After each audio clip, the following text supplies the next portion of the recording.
Sin la intención de generalizar, porque hay excepciones, las generaciones de hoy, acostumbradas al titular, a la noticia resumida pero abundante, aunque sea mentira, acomodadas a la incapacidad de leer un libro completo porque las distracciones son infinitas e incapaces de tener una discusión sobre temas profesionales o incluso emocionales porque la tecnología los tiene absorbidos, están construyendo sociedades cada día más disfuncionales y por eso susceptibles de ser devoradas por los poderes políticos o económicos que buscan controlar las naciones por las malas. Para conversar sobre el costo personal y el impacto social que tienen la desinformación, la pereza y la ignorancia, tengo el gusto de presentarles a Juan Ignacio Ardón, psicólogo clínico con maestría en filosofía objetivista. Es experto en comportamiento humano, catedrático universitario y fundador y director del Centro de Psicología Think. Juan Ignacio, bienvenido a Razón de Estado. ¿Qué efectos tiene el consumo constante de contenido negativo, agresivo, falso o abiertamente manipulador en nuestra salud mental, en la percepción de la realidad y en nuestras relaciones sociales y familiares?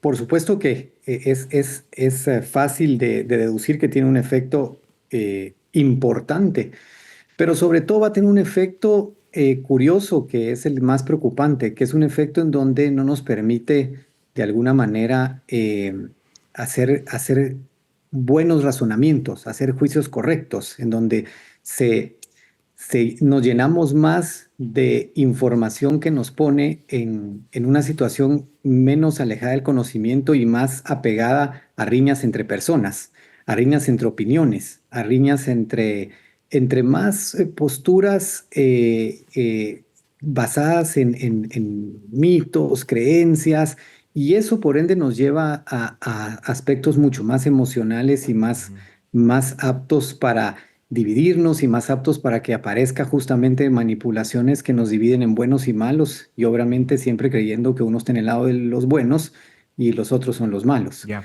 ¿Qué papel juega la manipulación o el juego político de las emociones en la decisión de elección que hacemos para el consumo material, para los procesos electorales y en las percepciones?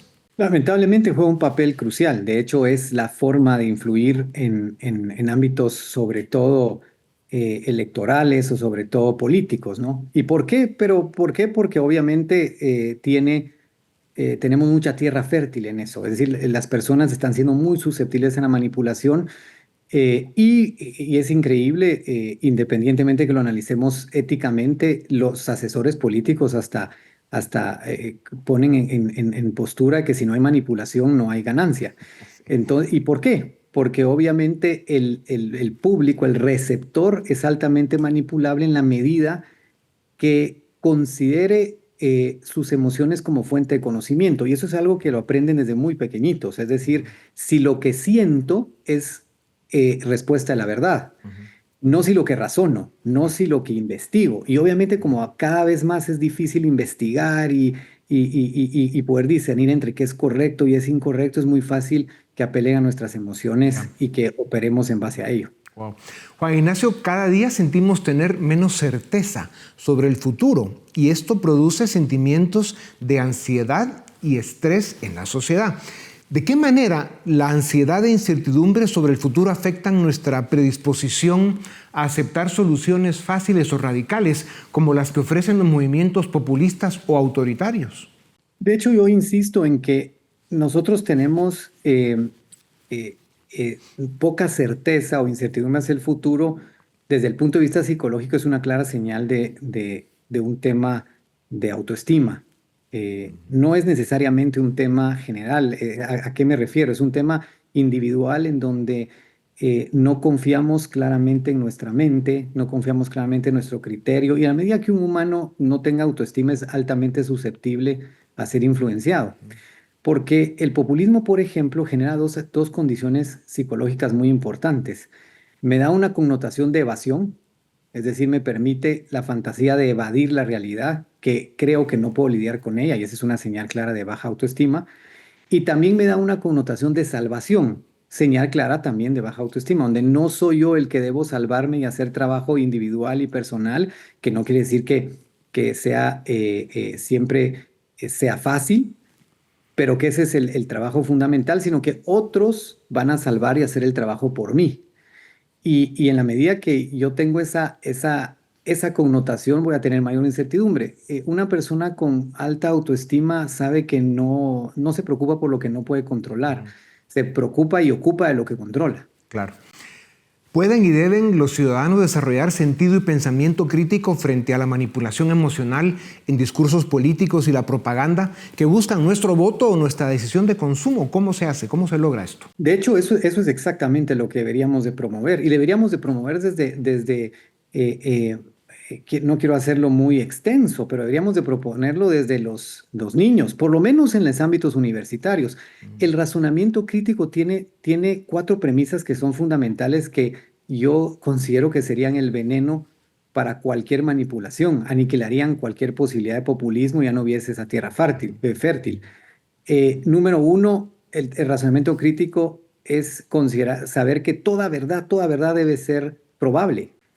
Segundo, que hay que revisar la calidad de la evidencia, porque el problema es que a veces nos dicen que esto es evidencia y no es evidencia.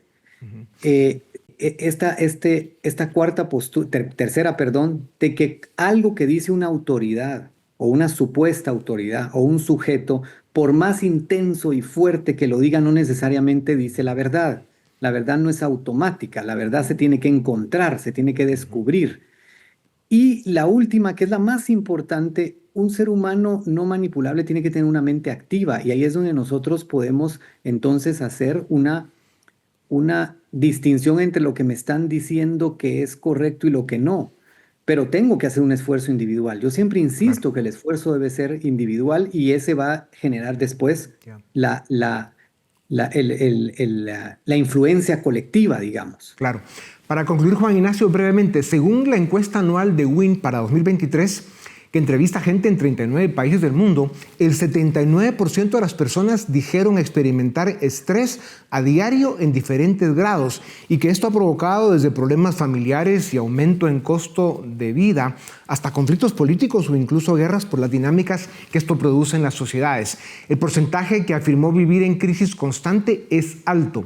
¿Provoca esta realidad que la gente se sienta atraída por el populismo de izquierda o derecha o las salidas radicales o incluso violentas?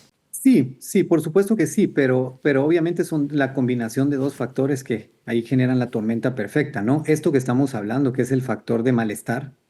Y segundo, también lo que hablamos anteriormente, que es la ausencia de un uso correcto de la mente. Me refiero justamente de considerar poder diferenciar entre un juicio correcto o un juicio incorrecto. Eso es crucial, poder entenderlo. Y ese es el problema también que da lugar a ese populismo, porque el populismo es a la política como diríamos el fast food a la alimentación, como diríamos el fármaco a la psicología. Es una respuesta rápida, que me requiere poco esfuerzo y que me genera la fantasía que va a resolver el problema, pero puede ser que a la larga lo está aumentando. A pesar de todo, sigue siendo verdad que a la pereza se le espanta con voluntad, a la indiferencia se le vence con compromiso y a la ignorancia se le doblega con la convicción de que solo el conocimiento te hará un ciudadano, un ser humano libre e independiente. Juan Ignacio, gracias por tu tiempo. A ustedes también gracias por acompañarnos una vez más. Esto es Razón de Estado.